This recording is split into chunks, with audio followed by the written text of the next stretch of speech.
നമസ്കാരം, മെട്രോ മാറ്റിനിയിലേക്ക് സ്വാഗതം. Big boss Malayalam season 6-ൽ ഏറ്റവും കൂടുതൽ ചർച്ച ചെയ്യപ്പെട്ടതും വിമർശനങ്ങൾ നേരിടേണ്ടി വരികയും ചെയ്ത മത്സരാർത്ഥിയാണ് ഗബ്രി ജോസ്. 55-ാം ദിവസമായിരുന്നു ഗബ്രി ഹൗസിൽ നിന്നും പുറത്താകുന്നത്.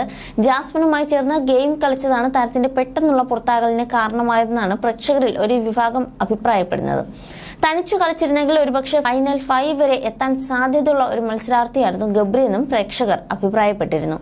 അതിനിടയിൽ ഇപ്പോഴത്തെ പുറത്തിറങ്ങിയതിന് പിന്നാലെയുള്ള പ്രേക്ഷക പ്രതികരണത്തെക്കുറിച്ച് പ്രതികരിക്കുകയാണ് ഇപ്പോൾ ഗബ്രി. ഇത്രയും വലിയ നെഗറ്റീവ് ഉണ്ടെന്ന് താൻ ഹൗസിൽ നിന്ന് പുറത്തിറങ്ങിയ പാടെ മനസ്സിലായിരുന്നില്ലെന്നും ഗബ്രി പറയുന്നു. എയർപോർട്ടിൽ വന്ന് ഇറങ്ങിയ സമയത്ത് എപ്പിസോഡൊന്നും കണ്ടിട്ടില്ലെന്ന് ഞാൻ പറഞ്ഞു, എന്നാൽ അത് സത്യമല്ല. ഹൗസിൽ നിന്നും ഇറങ്ങിയപ്പോൾ രാത്രി 10:30 എനിക്ക് ഫോൺ കിട്ടി.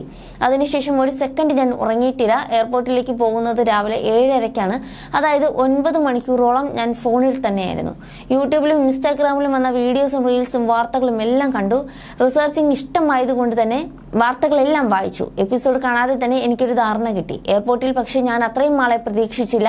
അപ്പോൾ എനിക്ക് മനസ്സിലായി ട്രാക്ഷനും ഇൻട്രസ്റ്റിയും എന്താണെന്ന്. പക്ഷെ എനിക്ക് യൂട്യൂബ് ചാനലുകളുടെ ചോദ്യത്തിന് മറുപടി പറയാൻ സാധിച്ചിരുന്നില്ല.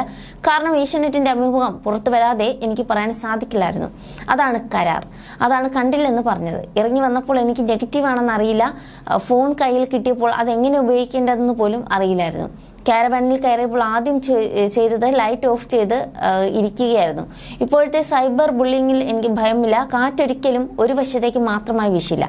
എത്ര നെഗറ്റീവ് വന്നാലും ആ നെഗറ്റീവ് ഒരിക്കൽ പോസിറ്റീവ് ആകും. ജീവിതത്തിൽ ഇറക്കങ്ങളും ഉയർച്ചകളും ഉണ്ടാകും.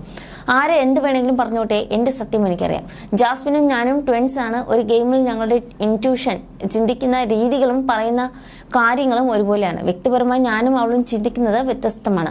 അങ്ങനെയുള്ള ഒരാളുടെ കൂടെ ഒരു സ്ഥലത്ത് നമ്മൾ എത്തുമ്പോൾ സ്വാഭാവികമായും കണക്റ്റ് ആവും. റോക്കിയും സിജോയും ഒറ്റ ദിവസം കൊണ്ട് കണക്റ്റ് ആയിരുന്നു. അതെങ്ങനെ സാധിച്ചു? ഞാനും ജാസ്മിനും ഒരാഴ്ചയൊക്കെ കഴിഞ്ഞാണ് കണക്റ്റ് ആകുന്നത്. ഞാൻ വളരെ പെട്ടെന്ന് ആളുകളുമായി കണക്റ്റ് ആവുന്ന ആളാണ്. അതുപോലെ തന്നെയാണ് ജാസ്മിനും. അത്തരത്തിൽ കണക്റ്റ് ആവുന്ന 2 പേർ തമ്മിൽ ഹൗസിൽ എത്തുമ്പോൾ വളരെ പെട്ടെന്ന് കൂട്ടാവും എന്നും ഗബ്രി പറഞ്ഞു. You're watching me and you're watching me on metromatney.com. On metromatney.com. Metromatney.com. Metromatney.com. Subscribe for more videos. Subscribe for more videos. Subscribe here for more videos. Subscribe now. Thank you.